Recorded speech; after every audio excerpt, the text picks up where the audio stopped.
마가복음 6장 1절에서 6절까지 말씀입니다. 천천히 함께 봉독합니다. 예수께서 거기를 떠나사 고향으로 가시니 제자들도 따르니라. 안식일이 되어 회당에서 가르치시니 많은 사람이 듣고 놀라 이르되 이 사람이 어디서 이런 것을 얻었느냐? 이 사람이 받은 지혜와 그 손으로 이루어지는 이런 권능이 어찌 됨이냐? 이 사람이 마리아의 아들 목수가 아니냐? 야고보와 요셉과 유다와 시몬의 형제가 아니냐? 그 누이들이 우리와 함께 여기 있지 아니하냐 하고 예수를 배척한지라. 예수께서 그들에게 이르시되 선지자가 자기 고향과 자기 친척과 자기 집 외에서는 존경을 받지 못함이 없느니라 하시며 거기서는 아무 권능도 행하실 수 없어 다만 소수의 병자에게 안수하여 고치실 뿐이었고 그들이 믿지 않음을 이상히 여기셨더라. 이에 모든 촌에 두루 다니시며 가르치시더라. 아멘. 오늘은 하나님의 음성을 듣는 삶 준비편입니다. 지난주에 어떤 이야기 했는지 좀 살펴볼까요? 지난주에 순종편이었죠. 어떤 사람이 하나님의 음성을 더 잘 들을 수 있는가? 순종할 자세가 되어 있는 사람이다. 순종하는 삶은 듣는 것에 만족하는 것이 아니라 그 말씀을 따라 행하는 삶이다. 그래서 사무엘 이야기했어요. 엘리 제사장이 있었지만 하나님께서는 사무엘에게 엘리 제사장 집안의 심판 이야기를 하시죠. 물론 엘리 제사장에게 먼저 이야기했지만 엘리 제사장이 듣지 않았죠. 일단 그래서 사무엘은 이 심판의 이야기를 엘리 제사장에게 얘기하면 엘리 제사장이 마음이 상할 수도 있고 혼날 수도 있는 상황 속에 하나님께서 말씀하신 걸 다 이야기합니다. 그가 충성된 사람이에요. 그러니까 사무엘에게 하나님의 말씀이 임했고 그런 충성된 사무엘에게 단에서부터 브엘세바까지 온 이스라엘이 사무엘이 앞으로 선지자구나를 이제 알게 되는 거죠. 그 다음은 하나님의 음성을 듣는데 방해되는 것 추측과 짐작이죠. 자기 생각과 지식에 의지한 추측과 짐작, 불순종, 무관심. 제가 지난주에 동방박사 그리고 헤롯왕 그리고 서기관들 이야기를 나눠서 설명드렸어요. 추측과 짐작을 했던 것은 동방박사. 그렇죠? 왕이 태어났으면 당연히 왕궁에 계셨거니 했지만 예수님은 세상의 왕이셨기 때문에 예루살렘에 계시지 않고 베들레헴에 계셨습니다. 헤롯은 하나님의 음성을 어디서 들어야 할지를 정확히 알고 있어서 서기관들에게 말씀 좀 찾아봐라 명령해요. 그래서 미가서에 정확히 베들레헴에서 태어날 것을 알았지만 애당초 순종할 마음이 없었습니다. 서기관들은 말씀을 연구하는 자들이었기 때문에 그들도 잘 알았어요. 하지만 예수님 메시아에게 문안하러 가는 것, 메시아 자체가 관심이 없었어요. 그들은 말씀을 연구하는 데 더 관심이 있었습니다. 안타깝죠. 그 다음요, 듣지 못하는 이유, 하나님에 대한 무관심, 하나님에 대한 불신앙, 하나님에 대한 잘못된 기대감 때문이다. 이렇게 말씀을 드렸습니다. 그 다음요, 주저하는 이유, 실수를 경험해서 저건 분명히 하나님의 음성이야 라고 굳게 생각을 했지만 아니었던 거예요. 우리가 긴박한 상황 속에 다른 이야기들이 이렇게 둔갑해서 올 수가 있어요. 그러니까 분별하는 것이 굉장히 중요합니다. 분별을 어떻게 하느냐? 경험에 의해 아는 거예요. 우리가 어린아이, 우리 자녀들이 우는 소리를 아이들이 많은 곳에서도 알아차리듯이 그러니까 계속 그 하나님을 경험하고 알아야 돼요. 리더의 불완전함. 한 리더를 통해서 교회나 단체 전체가 막 좌지우지되는 것을 보니까 저래서는 안 된다라는 그런 트라우마가 생기는 거예요. 그리고 하나님과의 관계가 성장하지 못했기 때문에 하나님의 음성을 듣기 주저합니다. 방해되는 것, 또 못 따라듣는 것, 주저하는 것, 여러 가지 이유를, 그러니까 여러 가지 상황을 둔 것은 모두가 다 필요하다라는 이야기를 하고 싶은 거예요. 나는 이 상황에 이 자격에 맞지 않으니까 난 괜찮아가 아니라 나에게도 그럴 수 있다라는 생각들을 갖고 계셔야 합니다. 하나님께서는 어떤 사람의 갈망과 부르짖음에 응답하시는가? 순종하려고 100% 마음먹은 사람들에게 하나님 더 임하십니다. 자, 하나님의 음성을 듣고자 할 때 이제 준비되어야 할 것. 11페이지입니다. 11페이지. 준비되어야 할 것 총 먼저는 세 가지입니다. 첫 번째는 로드십 되어 있어요. 이 로드십이 주님의 주님 되심, 주님이 내 삶의 주인이십니다, 이런 표현이거든요. 예를 들자면 조선시대를 생각해서 주인이 있고 이제 노비가 있습니다. 양반 주인이 마당새야 뒷마당 가서 마당 좀 쓸고 와라 했을 때 두 가지 반응이 있어요.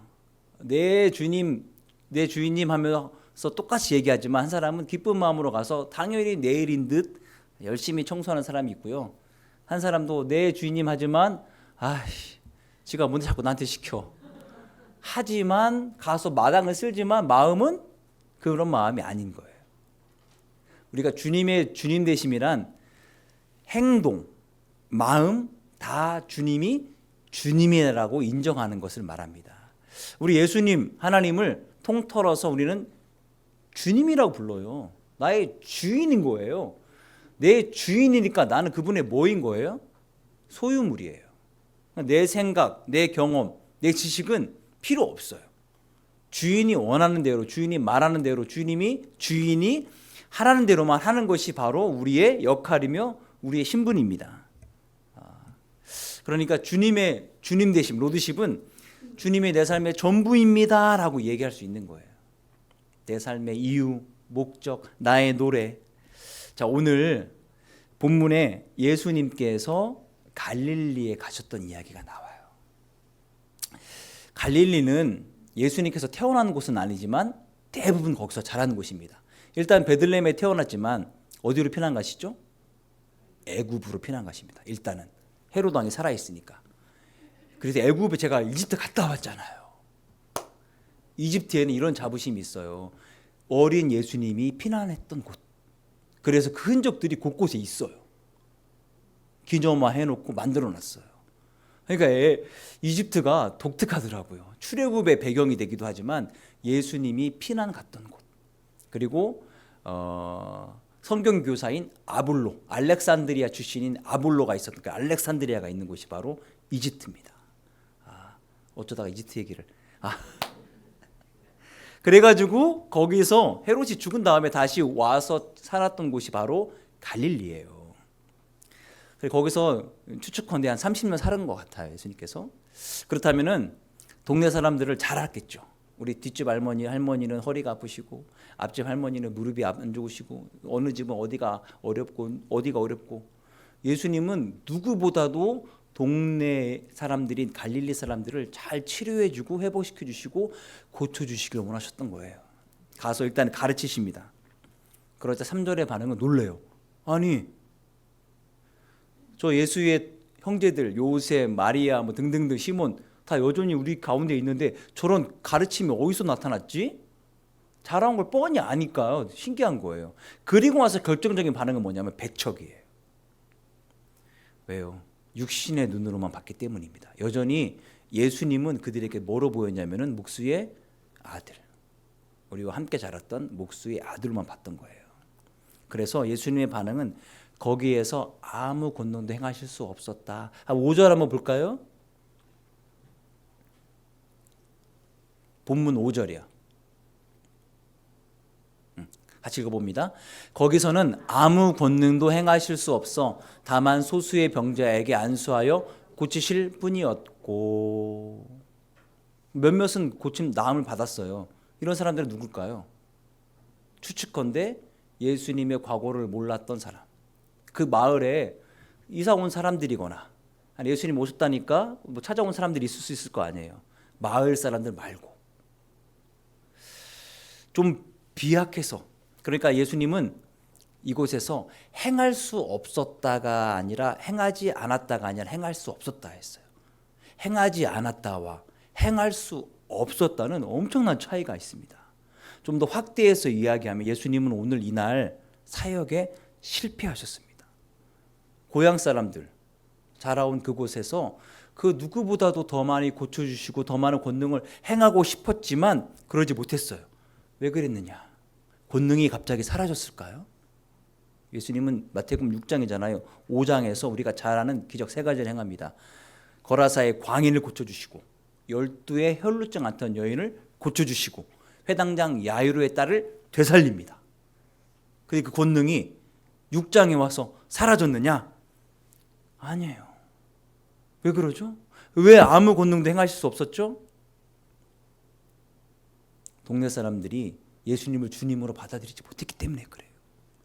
이들 속에는 예수님이 주님이 아니라 목수 요셉의 아들 목수 예수로만 봤기 때문이에요. 예수님을 주님으로 받아들이지 못하니까 그 속에서 주님의 역할을 할 수 없으셨던 겁니다. 자, 주님께서 오늘 내 삶에 주님으로 인정되지 않는다면 주님은 여전히 우리 삶 속에 주의 권능을 드러낼 수 없으실 겁니다. 내 경험, 내 고집, 내 의지를 내려놓지 않는 한 주님께서는 내 삶 속에 머무르지 않는 거예요. 내 마음에 내 것으로 가득 차 있으니 주님의 권능이나 주님의 말씀이 머무를 공간이 없는 거죠. 우리는 끊임없이 이렇게 기도해야 됩니다. 주님, 나를 정복해 가십시오. 그래서 내 삶 전체가 주님의 것 될 수 있도록 주님께 내어드려야 돼요. 오늘 주님이 내 삶의 주님이십니다. 이렇게 고백할 때 어떤 일이 벌어질까? 우리 마태복음 말씀 볼까요? 8장 같이 읽습니다. 시작. 베드로가 대답하여 이르되 주는 그리스도시니이다 하매, 다른 복음서에는 주는 그리스도시요 살아계신 하나님의 아들이시니이다 라잖아. 이제 이 얘기잖아요. 주님의 주님 되심이 비로소 인정이 되니까 이 뒤에 어떤 이야기가 있었냐면 예수님께서 야, 이쯤 되면 내 비밀을 좀 알려줄 수 있겠다 싶어서 사실은 내가 왜 이 땅에 왔냐면 십자가 지기 위해 왔다라고 첫 번째로 얘기합니다. 처음으로. 오늘 주님이 내 삶의 주님이십니다, 주인이십니다 인정될 때 예수님은 드디어 우리 속에 예수님의 비밀을 공유해 주시는 거예요. 나를 향한, 우리를 향한 우리의 계획, 하나님의 계획을 알려주시는 거예요. 우리가 간혹 이렇게 얘기할 수 있을 때가 많이 있습니다. 주님은 내 삶의 주님이십니다. 통장은 제가 관리하겠습니다. 주님은 내 삶의 주인이십니다. 자녀 교육은 내가 하겠습니다. 이렇게 해요. 주님이 아니에요. 필요할 때만 주님인 거예요. 그러면 우리 주님께서는 네가 말하는 그 영역까지만 말씀하고 그 영역까지만 주인이다 이렇게 역사하시는 거예요. 하나님의 음성을 듣고자 할 때 준비되어야 될 것, 첫 번째 주님의 주님 되심 로드십입니다. 두 번째는 겸손입니다. 겸손. 요한복음 5장의 이야기가 뭐냐면 아주 쉬워요. 예수님께서 아버지 하나님께서 말씀하시는 것 전체를 내가 다 이야기하는 거다라고 얘기하는 거예요. 내가 이야기하는 것은 사실은 내 이야기가 아니라 하나님께서 일러주신 것을 다 너에게 전달하는 거야. 이렇게 말하는 겁니다. 아버지 하나님께서 말씀하시는 것만 말하겠다는 이야기가 이제 요한복음 5장에 있어요. 예수님께서는 당신의 이야기를 할 수 없었을까요? 아니죠. 충분히 할 수 있는 분이시지만 하나님께서 말씀하시는 것만 전달하겠다는 거예요. 이게 겸손의 정의입니다. 하나님께서 말씀하지 않으면 하지 않겠다는 거예요. 이스라엘 백성들이 광야에서 출발을 해야 되는데 조건이 필요합니다. 구름 기둥이 움직이면 출발하는 거예요. 구름 기둥이 멈추면 그곳에 멈춰서 장막을 칩니다. 언제까지요? 구름 기둥이 또 떠날 때까지.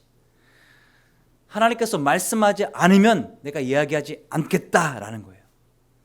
반대로 교만은 뭘까요? 말씀보다 앞서가는 겁니다. 이런 사람들을 뭐라고 하는지 아세요? 간이 배 밖에 나온 그리스도인. 죄송합니다. 경험으로는 오래가지 않습니다. 왜냐하면 경험은 바뀔 수밖에 없어요. 새로운 기술이 계속 나옵니다. 일부 예배 때 길준목 집사님 다녀가셨는데 기술자세요. 기술자지만 끊임없이 새로운 기술을 배워야 돼요. 새로운 장비, 새로운 기술, 새로운 물건들이 계속 나오니 내가 옛날 기술만 갖고 있겠다 그러면은 이미 도태돼요. 끊임없이 새로워져야 됩니다. 경험으로는 오래가지 않아요. 어떤 사람들은 말합니다. 무슨 하나님께 시시콜콜 다 이야기해. 그냥 굵직굵직한 것만 말하겠다. 하나님께서 우리에게 자유의지를 주셨죠. 이 얘기가 틀린 얘기는 아니에요. 맞는 이야기이기도 합니다. 그런데 하나님께서는 우리에게 물을 때 최선의 답을 우리에게 주신다는 거죠. 제가 이제 아버지와 아들 예화 한번 말씀드렸잖아요. 착한 일에서 10,000원짜리 받은 아들 이야기. 이 10,000원이 이제 아들 소유인데 아들이 이 10,000원 이거 쓰려고 막 달려가다가 다시 돌아와서 아빠한테 묻잖아요. 아빠 이거 어떻게 쓸까?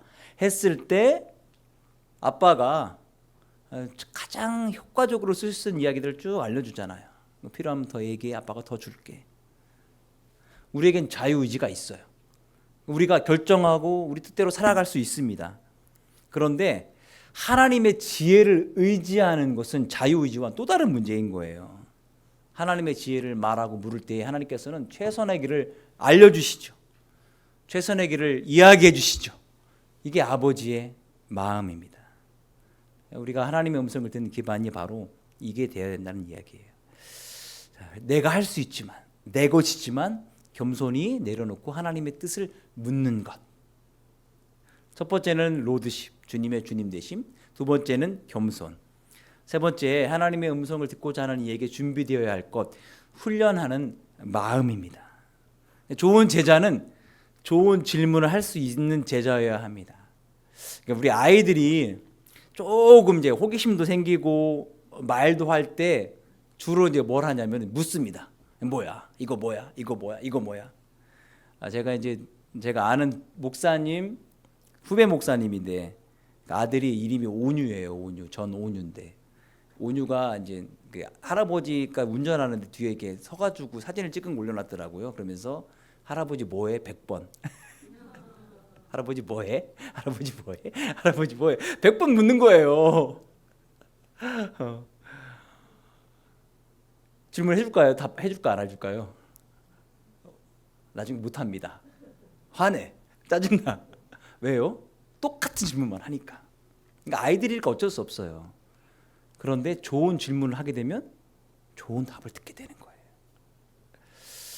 하나님께 음성을 듣고 싶다. 하나님의 음성을 듣고 싶다. 어떻게 합니까? 좋은 질문을 하면 되는 거예요. 좋은 질문을. 살아가면서 문제가 생깁니다. 근데 문제는 왜 생길까요? 우리 청소년들, 우리 비전 캠프, 눈을 안 마주치려고 해. 벌써 잊어버렸을 거예요. 문제가 생기는데 그 이유를 4가지 얘기한 적이 있어요. 제일 큰 원인은 다 나한테 있어요. 다 나 때문에 일어나요. 내가 늦게 일어난 것 때문이고, 내가 저 결정해서 했었기 때문이고, 내가 게을렀기 때문이고, 대부분 그렇습니다. 나 때문에 일어납니다. 가장 큰 첫째 공경의 원인이 바로 나에게 있어요. 두 번째는 다른 사람에게도 있습니다. 내 삶 속에 찾아와서 이건저건 판단을 흐리게 하거나 시간을 빼앗아 가거나 관계를 흐리게 만드는 사람들이 있어요. 세 번째는 마귀입니다. 우리 인생을 도적질하고 죽이고 멸망시키려는 목적이 그들에게 있기 때문이죠. 네 번째는 하나님을 통해서도 나타나요. 하나님을 통해서. 하나님은 우리 주의를 끌기 위해, 우리를 시험하기 위해, 때로는 우리를 성장시키기 위해 우리에게 문제가 생기도록 허락하시는 거예요. 그렇다면은 여러분, 문제가 생겼을 때 우리 대부분 이 문제를 빨리 해결해 주십시오라고 기도합니다. 근데 이 기도가 틀린 기도는 아니에요. 맞는 기도인데 만약에 하나님께서 우리에게 뭔가 가르치시는 것이, 깨닫게 해주시는 것이, 또 바꾸려는 것이 있어서 문제를 주셨다면은 문제를 해결해 달라고 하는 것이 맞는 기도가 아닐 수 있어요. 문제가 있어야만 우리가 바뀌니까요. 어떻게 해야 되느냐? 이런 거예요. 주님, 이 문제를 통해 내게 말씀하시는 것이 무엇입니까? 이 문제를 통해 내게 가르치시는 것이 무엇입니까? 라고 기도해야 된다는 거예요. 이런 거예요. 너무 어려운 것 같은데요. 오늘 하나님, 내가 오늘 중보 기도해 줄 사람이 누구죠? 이렇게 물어보라는 거예요. 하나님, 오늘 내가 격려하거나 칭찬해 줘야 될 사람이 누굽니까? 이렇게 기도해 보라는 거예요. 제가 이제 어떤 한 분의 간증을 들은 적이 있어요. 우리도 이제 행복 모임이 나중에 시작할 건데 전도 모임이잖아요. 교회에서 이제 아는 사람들이 모여서 복음을 전하고 초청하고. 그런데 이제 이분이 이제 인도자인데 계속해서 마음을 주시는 것이 저분에게 밥 해줘라, 밥 해줘라. 자꾸 이제 그 사람만 보면은 밥을 좀 해줄까라는 생각이 자꾸 든다는 거예요. 근데 뭔가 이제 밥 해주는 게 쉽지 않잖아요. 내 입맛에 맞는데 그분에게 밥이 안 맛있을 수도 있고, 계속 그 못 해줬는데 계속해서 그 마음이 들어오니까, 그냥 내가 먹는 거에 숟가락 하나만 더 올리는 셈치고 밥 해주자 해서 끝나고 잠깐 좀 남으라고 해서 집사님 밥 좀 드시고 가세요 했다는 거예요. 이분이 울컥한 거예요. 이분의 직업이 뭐냐면 방과후 선생님이에요. 학교가 끝나고 나서 아이들에게 영어를 가르치는데 이 학교 갔다가 저 학교 갔다가 많이 다니시니까 밥을 최근에 먹을 기회가 없었던 거예요. 밥 굶고 다니면서. 그런데 마침 밥 먹고 가라고. 오, 얼마나 반가워. 감사도 하고 또 그 얘기를 들으니 또 진작 하나님께서 밥 해주라고 할 때 진작 좀 순종할 걸, 이 생각도 들고.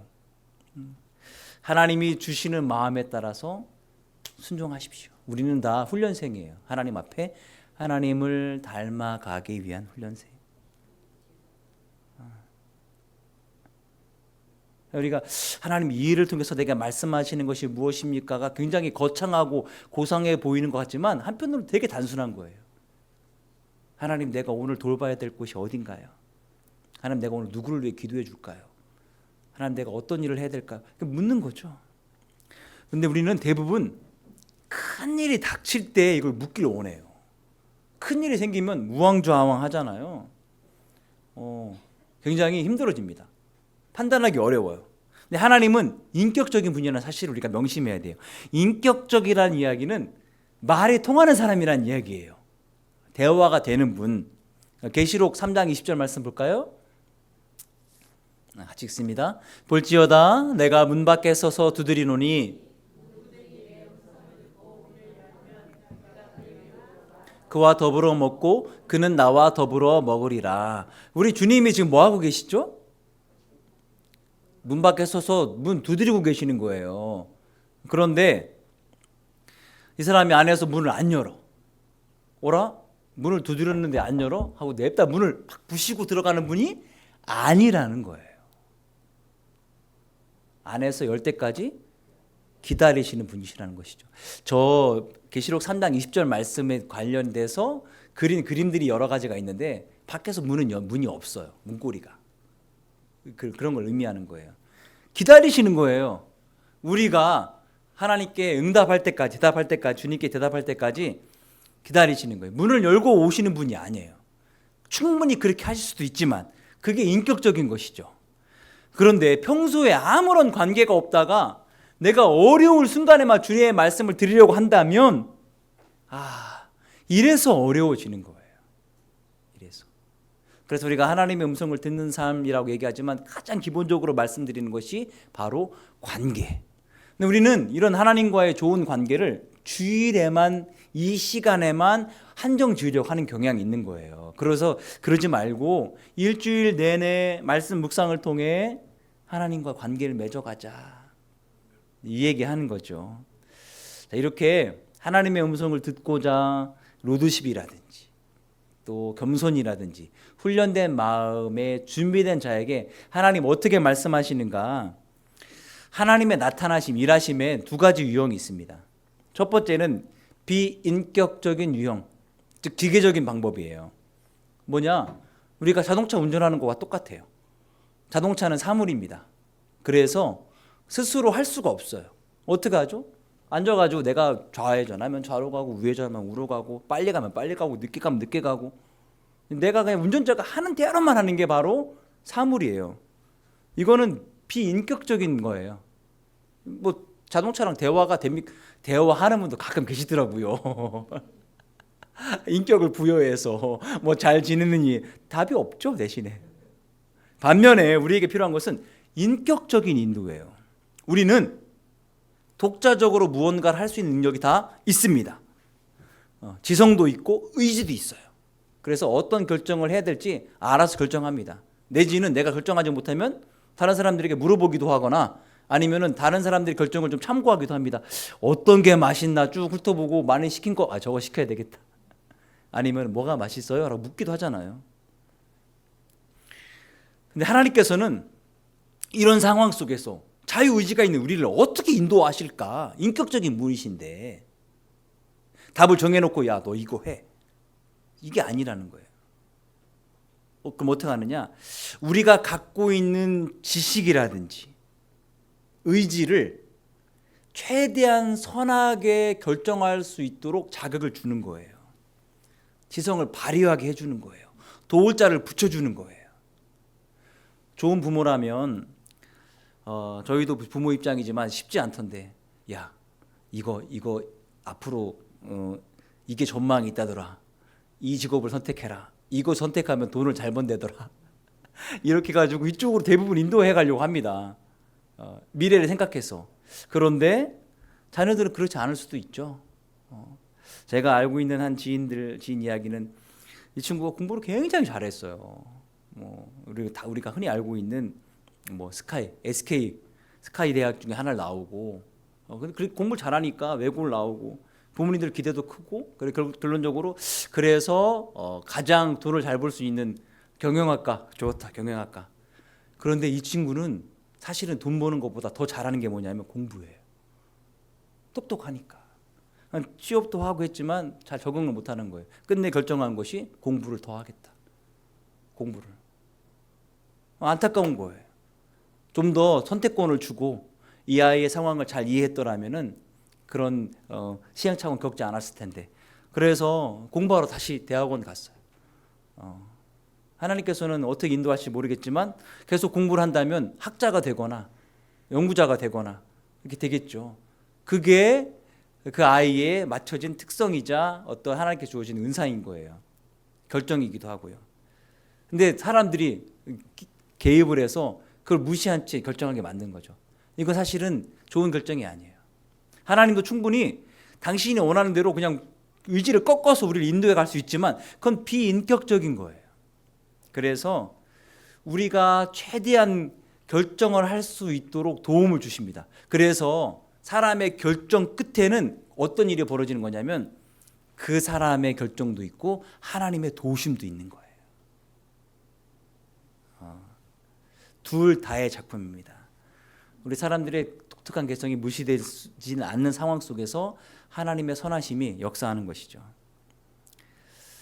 우리가 하나님의 친구이며 하나님의 자녀이며 또 하나님의 일꾼이며 이런 존재이지만 우리가 또 우리 독자적으로 살아갈 수 있는 이유가 뭐냐면 하나님께서 이렇게 우리에게 인격적이기 때문에 그렇습니다.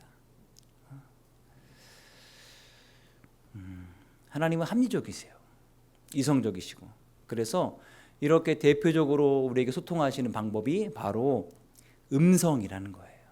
근데 그런 방법이 이제 조이 도우슨이 쓴 하나님의 음성을 듣는 법에는 총 20가지가 나오는데 제가 오늘 대표적인 것 6가지만 설명을 좀 드리고자 합니다.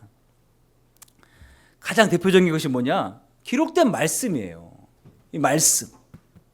요한복음 14장 말씀 볼까요?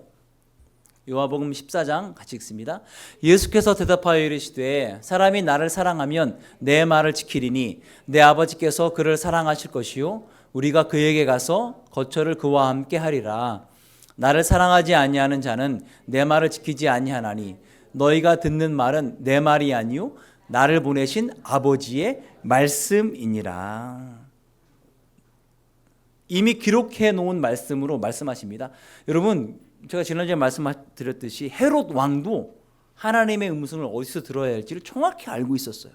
그러니까 서기관들을 불러다가 야 기록된 말씀 통해서 좀 메시아가 어디서 나오는지 알아봐라 했잖아요. 예수님은 이 땅에서 공생애 하는 것이 제한적이라는 걸 알고 계셨습니다. 그래서 말씀을 적게 하는 거예요. 그런데 그 적은 모든 말씀이 예수님 개인의 말이 아니라 아버지께서 해주신 말씀이다 라고 얘기합니다. 신비적인 것도 사용합니다. 그런데 주된 방법이 아니에요. 굳이 예를 들자면 우리가 농사를 짓는데 많은 물이 필요합니다. 많은 물이 필요한데 바로 옆에 엄청나게 큰 호수가 있어요. 호수를 두고 물을 얻으려고 땅 판다? 어리석은 일입니다. 어떻게 하면 되죠? 호수에 있는 물을 끌어오면 되는 거예요. 하나님의 음성을 가장 잘 들을 수 있는 이 기록된 말씀에 집중하면 되는 거지, 신비스러운 걸 굳이 찾아러 갈 필요가 없다는 거예요. 그래서 우리가 묵상하는 이유가 바로 여기 있습니다. 말씀을 묵상하는 이유가. 우리는 매일 수많은 이야기를 듣습니다. 그런데 제가 여러분 여쭤볼게요. 잠들기 전에 오늘 하루 들었던 이야기들이 다 기억에 나시던가요? 간혹 그런 분들도 간혹 계시더라고요. 대부분 기억 안 나요. 그냥 한 귀로 듣고 한 귀로 흘려보냅니다. 그런데 어떤 말들은 내가 그 말에 권위를 두고 기억 막 새겨놓는 게 있어요. 예를 들자면 내일 1시에 점심 먹자, 3시에 돈 갚을게, 뭐 이런 거. 이런 거는 1시, 3시 약속 장소까지 그 말에 내가 권위를 두어요. 막 두어서 기억나게 하는 거예요. 마찬가지예요. 우리가 하나님의 말씀에 권위를 우리가 부여하는 거예요. 심령이 가난한 자는 복이 있나니, 그렇지, 내게 복을 주시는 분이시지. 그 말씀이 권위가 되어서 내 마음에 쫙 새겨지면 그 말씀이 결국 내 삶 속에 역사하는 거예요. 기억이 나니까, 살아있으니까. 그래서 말씀을 묵상하고 암송하고 읽고 배우고 듣고 하는 이유가 바로 여기 있습니다. 그 다음은 다 안 해도 돼요. 부수적인 거예요. 하지만 그래도 있으니까 한번 해볼까요? 두 번째가 내적 확신인데요. 이제 골로새서 3장 15절 말씀 보겠습니다. 시작. 그리스도의 평강이 너희 마음을 주장하게 하라. 너희는 평강을 위하여 한 몸으로 부르심을 받았나니 너희는 또한 감사하는 자가 되라. 제가 이 말씀 너무너무 좋아해요. 왜냐하면 저도 오랜 기간 마음에 평강이 없어서 정말 많이 힘들었거든요. 제 문제 때문에 그렇고, 또 집안의 어려움 때문에 그렇고, 주변의 일 때문에 그렇고. 내적 확신은 영적인 것을 알아차리는 감각이에요. 보통 한 글자로 촉이라고 하나요? 그런 게 있어요. 어떻게 합니까? 경험을 통해 알 수 있죠. 제일 중요한 것이 바로 평강입니다. 하나님께서는 평강이 너희 마음을 주장하라, 예수님 말씀하십니다. 이 평강이 너희 마음을 주장하게 하라라는 이 주장의 표현이 뭐냐면 심판이 되게 하라는 거예요. 심판. 자, 우리 축구 경기 합니다. 그 안에 까만색 옷을 입고 뛰는 한 명이 계시죠? 심판입니다. 이 심판이 호루라기 하나로 경기를 멈추기도 하고 경기를 다시 진행시키기도 하고 옐로 카드 주기도 하고 퇴장 카드, 레드 카드 주기도 합니다. 자, 우리 안에 뭔가 일을 진행하고 있는데 평강이 사라졌어요. 어떻게 하는 거예요? 멈추라는 거예요.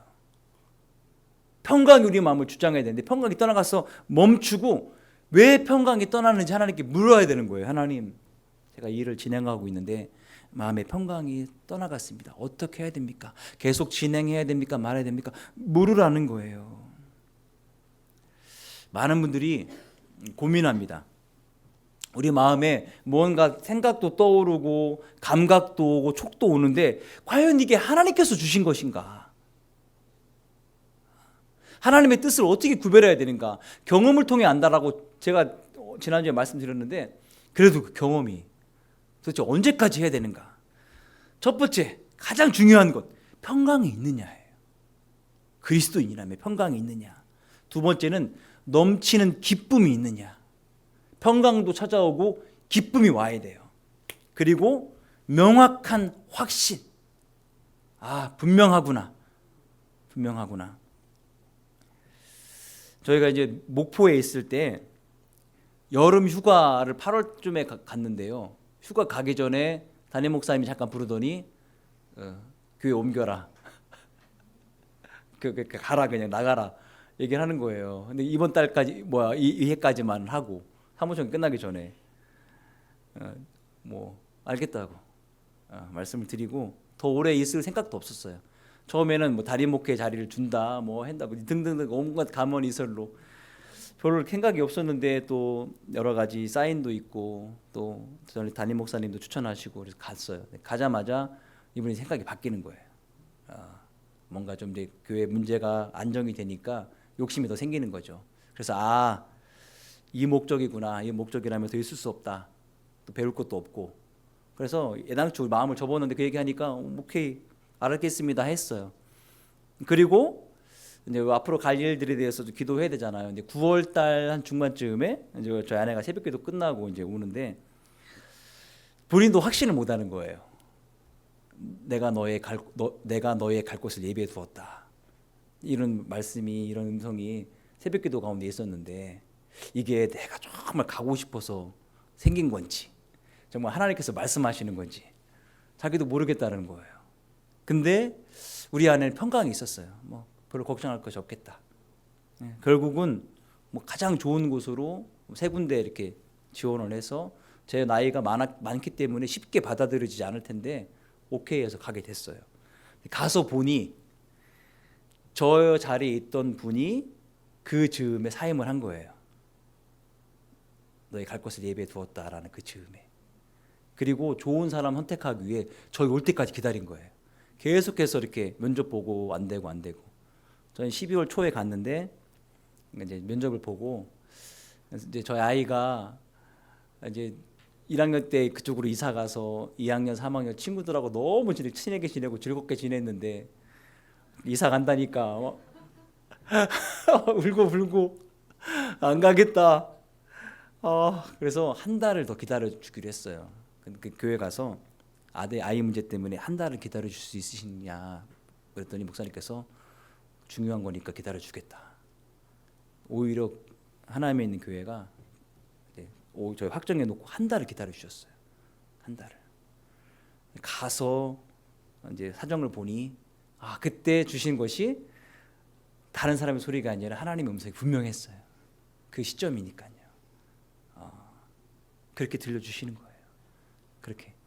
결론적으로 그래서 다 잘 됐고 제가 전에 있었던 그 논산교회랑 영성이 아주 비슷했어요. 어차피 같이 두 날개 시스템도 하고 목사님이 목회만 집중하시고 또 기도 또 많이 하시고 그리고 제가 할 수 있는 역할에 꼭 필요한 사역들이 저에게 주어지고 제가 그래서 3년 9개월간 목사님 코로나 중간이었지만 아주 잘 기쁘게 사역하고 또 이곳으로 오게 된 것입니다.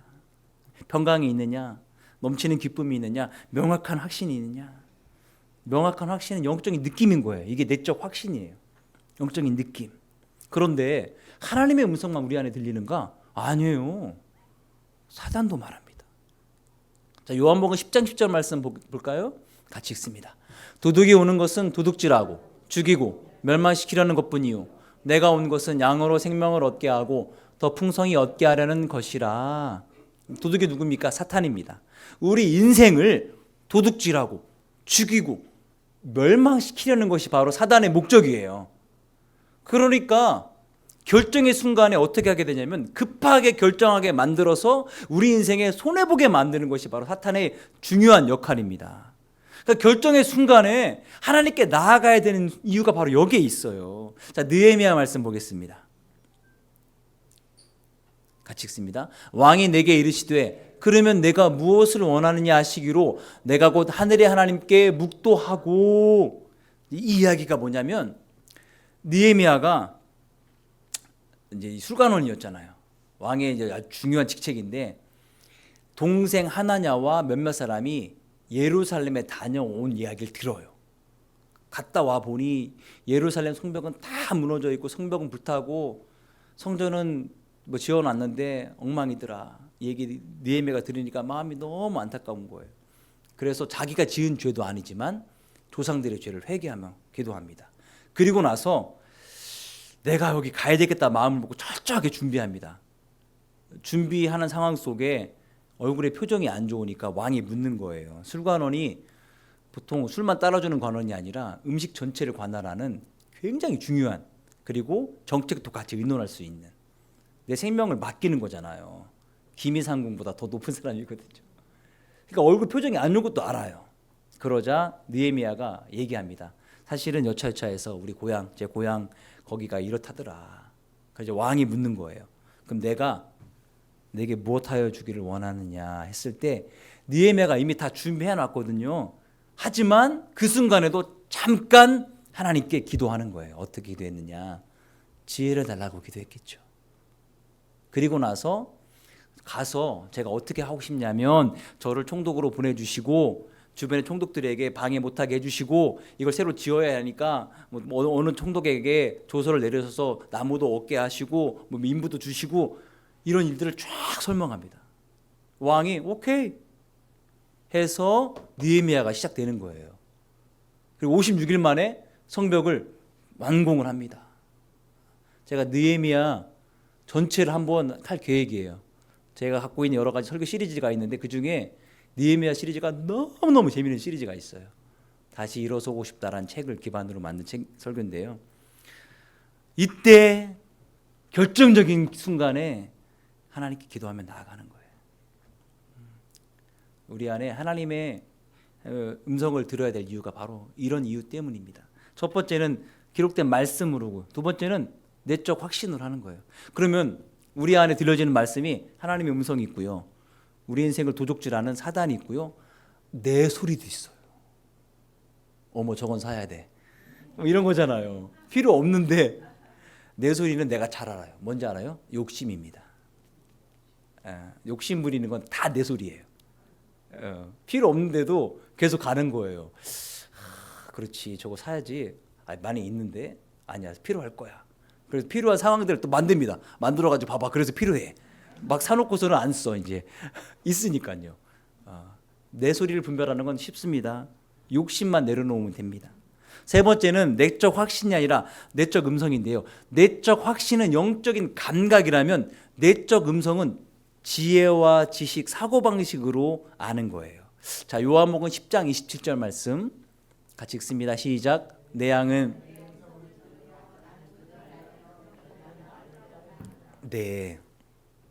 양은 목자의 음성을 듣습니다. 그런데 이게 참 재미있는 것이 양이 과연 자기 이름을 기억할까 이거거든요. 제가 양을 여러 마리 키우고 있는데 흰색은 흰둥이, 또 얼룩덜룩한 건 바둑이 이랬어요. 이름을 지었어요. 바둑아 부르는데 바둑이가 딴 생각하다 못 들었어요. 흰둥이가 툭툭 치더니 야 너 부르잖아 빨리 가봐. 그리고 나 불렀어? 막 왔어. 부르셨어요? 이럴까요 과연? 만약에 이런다면 흰둥이나 바둑이가 양인데 한글을 이해하는 거예요. 바둑이 흰둥이 이러니까 이러지는 않겠죠. 그러면 양이든 강아지든 고양이든 어떻게 자기 이름을 알까요?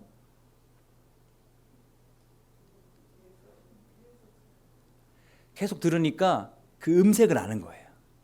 소리의 특징을 아는 거예요. 나를 부를 때는 바둑아 요 특징을 알고 나를 부르는 거구나를 알아차리는 거예요. 이 얘기가 뭐냐면 나만 아는 거예요. 얘 부를 때 바둑아 하니까 옆에 있는 흰둥이가 바둑이를 알아들이는 게 아니에요. 흰둥이는 흰둥이만 알아듣는 거예요. 자기만 알아듣는 거예요. 바둑이는 누군가를 부르겠지 무슨 소리 하겠지만 아는 거예요. 내적 음성이란 뭐냐면 내가 알 수 있는 나만이 이해할 수 있는 것으로 내게 말씀하신다는 거예요. 나만 이해할 수 있는 내 영혼이 이해할 수 있는 열왕기상에 보면은 세미한 음성 이야기가 있잖아요. 엘리야가 갈멜산에서 이 바알과 아세라 850명과 싸워 이기잖아요. 그리고 나서 영적 탈진도 오고 이세벨의 경고에 겁을 먹고 탈출합니다. 동굴에 숨어요. 호렙산까지 와서. 그래서 하나님께서 야 내가 너와 함께 있잖아. 동굴 밖에 나와서 이 하나님을 찾는데 처음에는 큰 바람이 그 다음에 엄청난 지진이 그리고 불이 지나가는데 하나님 안 계셔요. 그 다음에 세미한 소리. 열왕기상 19장 12절 말씀 볼까요? 12절 말씀. 네, 시작. 또 지진 후에 불이 있으나 불 가운데도 여호와께서 계시지 아니하더니 불 위에 세미한 소리가 있는지라. 이 세미한 소리 속에서 하나님을 만납니다. 우리는 거창한 자연 환경 속에서 뭔가 대단한 것에서 하나님 나타나시겠지 생각하지만 하나님께서는 우리만 알 수 있는 생각과 사고로 말씀하십니다. 그때 우리가 반응하면 되는 거예요. 네 번째는 환경입니다. 환경은 우리 주변의 일들이잖아요. 눈에 보이는 거기 때문에 이게 맹신하기 쉬워요. 굉장히 조심해야 됩니다. 그래서 우리가 환경에서 절대적인 것이 없다라고 생각될 그때 환경을 통해 말씀하십니다. 환경을 의지하지 않을 때 다윗은요 왕이 될 차기 왕으로 될 기름 부음을 받습니다. 사무엘에게요. 아이러니하게도 기름 부음 받은 후부터 고난이 찾아와요. 사울 왕이 죽이려고. 환경으로만은 내가 도대체 왕이 될 수 없겠구나 생각했을 때 드디어 왕이 되어가는 거예요. 사도행전 16장에는 마게도냐 환상이 나옵니다. 사도 바울과 일행들이 지금의 아시아, 지금의 터키, 옛날에는 거기를 이제 소아시아 지역이라고 불렀는데 터키 쪽으로 가서 복음을 전하고 싶었지만 마게도냐인이 환상 중에 나타나서 건너와서 우리를 도우라 환상을 통해서 유럽으로 가서 복음을 전하게 됩니다. 아시아로 가려고 하는 바울의 환경을 막는 거예요. 그 환경이 전부가 아닌 거예요. 다섯 번째는 양털 시험, 사인입니다. 사인. 우리가 이제 지난주도 양털 시험 얘기했잖아요.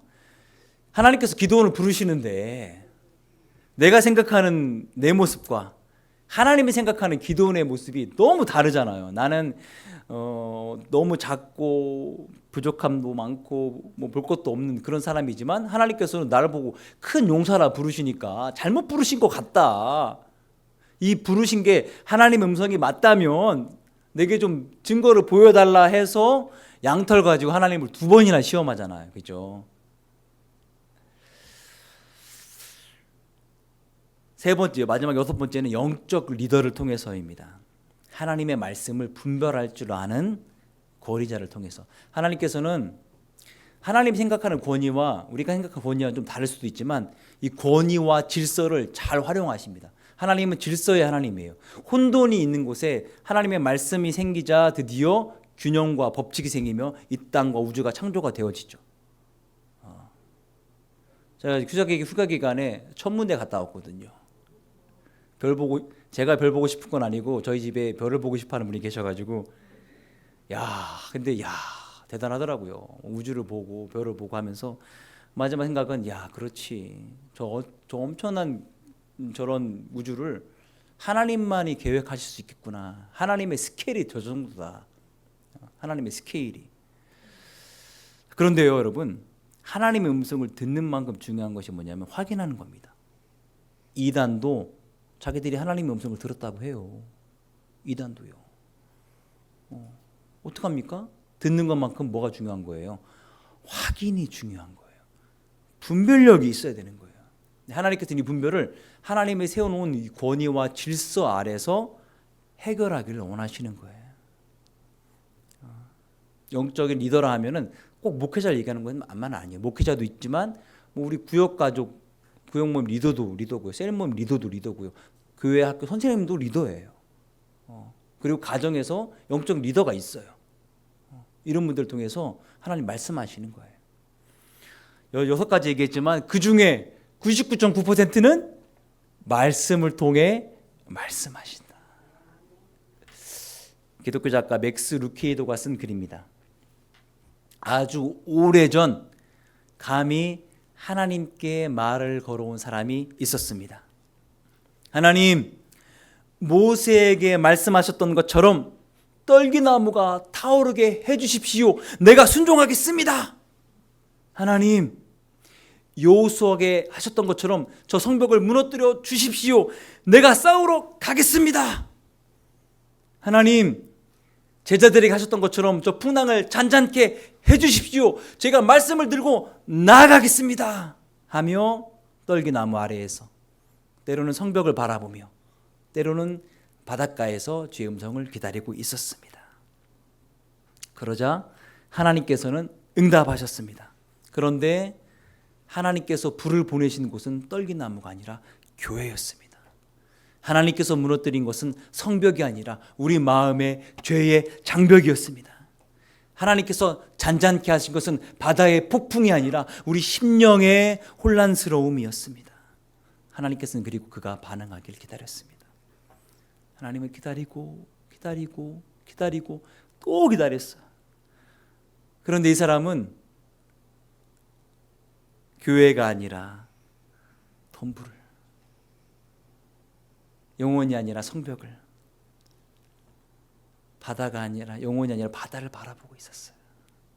그리고 나서 결론 내립니다. 하나님께서는 아무것도 하시지 않는구나. 하나님께 말하는 거예요. 하나님, 이제는 더 이상 능력이 없어진 건가요? 하나님께서 말씀하십니다. 너는 듣는 법도 잊어버렸느냐? 우리는 하나님의 음성을 들을 때 우리만의 틀을 가지고 가서 하나님 말씀하십시오라고 얘기한다라는 거예요.